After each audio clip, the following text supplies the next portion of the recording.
এটা কোনো ফুটবল হতে পারে না, তোমরা বিকৃত রেফারি, আমাদের সাথে অন্যায় করা হয়েছে। হাত ইশারায় আর্জেন্টিনা ও মিশরের ম্যাচে এভাবেই বললেন মিশরের কোচ। এছাড়াও ম্যাচ শেষে সরাসরি রেফারির দোষ দিলেন তিনি।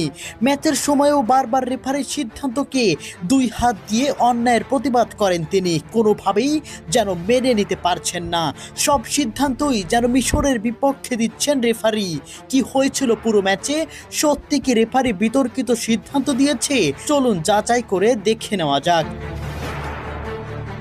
বিশ্বকাপে রাউন্ড অফ 16-এ আজ মিশরের বিপক্ষে মাঠে নেমেছিল বর্তমান বিশ্ব চ্যাম্পিয়ন আর্জেন্টিনা। প্রথমে অ্যাটাকের পর অ্যাটাক করেও গোল আদায় করে নিতে পারেনি মেসিরা, বরং উল্টো গোল হজম করে আর্জেন্টিনা। এর মাঝে একটি পেনাল্টিও মিস করে বিপদে ফেলে দেয় মেসি।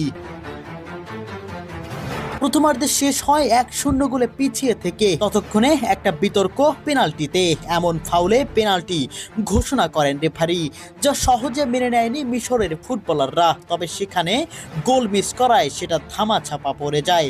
এরপর প্রথমার্ধ শেষে আবারও শুরু হয় খেলা, আবারও লিড নেয় মিশর, আবারও আর্জেন্টিনার জালে গোল জড়ায় তারা। তবে সেটা গোল বলে ঘোষণা করেন রেফারি। 1 মিনিট আগে করা ফাউলে গোল বাতিল করে রেফারি, যেখানে রয়েছে বড় বিতর্ক। এত সাধারণ ফাউলে এত বড় সিদ্ধান্ত কিভাবে নেয় ভিএআর? কিভাবে এই গোল বাতিল করলো তারা? বল লুজ করে যাওয়ার পরও এই বল কিভাবে ফাউল হয়?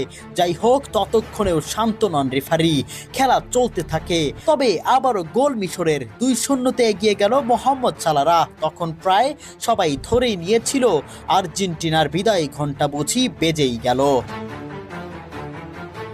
তবে মেসি যে মাঠে আছে এটা মনে রাখতে হবে সবার। 79 মিনিটে মেসির দারুণ ক্রসে গোল করেন আর্জেন্টিনার ডিফেন্ডার ক্রিস্টিয়ানো রোমেরো। নাটক শুরু এখান থেকেই, স্বপ্ন বুনতে শুরু করলো আর্জেন্টিনা। পরক্ষণেই আবার গোল আর্জেন্টিনার। কামব্যাক করলেন মহাকাব্যের কাব্যিক মেসি। দূরপাল্লা শট থেকে কামব্যাক আর্জেন্টিনার। মেসির প্রথম গোল, আর্জেন্টিনার সমতায় ফেরা।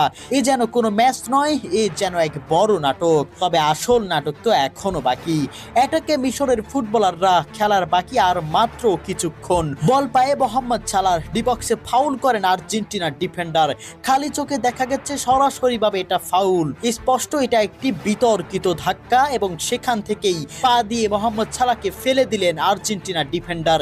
এটা কিভাবে ফাউল হয় না? একটাবার বিবেক খুলে বলুন, এটা কোন ধরনের নৈতিকতা থেকে ফাউল ধরলেন না রেফারি? তবে সবচেয়ে মূল বিষয়, মোহাম্মদ সালাহকে এমন স্পষ্ট ফাউল না দেওয়ায় পেনাল্টি পায় না মিশর, যেখানে